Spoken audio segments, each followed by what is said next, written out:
First day of the capital murder trial involving Jason Thornburg is just wrapping up. Thornburg is accused of killing and burning 3 people back in 2021.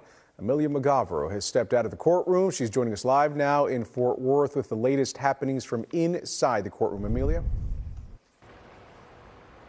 Yeah, Ken, those opening statements began at 1 o'clock today. The trial is still going on here in the courthouse, but I do want to note that the judge, he ordered no cameras to be in the courtroom for the duration of this trial, but I was able to sit in all this afternoon and break down those key details for you. So the biggest thing that happened, like I mentioned, were those opening statements. Jason Thornburg's attorneys, they declined to give any opening statements, but the prosecution did. And in that opening statement, the prosecutors, they went to the jury and really described the 3 victims that Jason Thornburg is accused of killing, describing who they were and then also how they came to meet Thornburg and trust him. And in their opening statement, they specifically said that Thornburg used the Bible as a weapon and then used that Bible as the very excuse to kill those 3 victims. So a lot of details shared today, but I first want to break down the details of the original crimes because they occurred back in September of 2021. So Jason Thornburg, he's accused of killing 3 people, like I mentioned.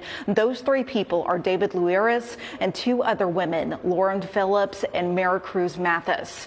The prosecution said all 3 of those victims were staying at the same motel as Thornburg when they were murdered. Police say Thornburg admitted to dismembering all 3 bodies and burning them in a dumpster in Euless back in September of 2021. In the arrest affidavit, Thornburg confessed to killing his girlfriend and roommate months later, or months prior, should I say. Thornburg said it was a human sacrifice to God as his reason for the killings, and he said he had extensive knowledge of the Bible. A major thing I want to point out is the evidence that was shared today. The prosecution shared graphic images of the scene, specifically of the dumpster and what was found in the dumpster, as well as the initial 911 call to police. A fire captain and the person who made that 911 call were also called up as witnesses.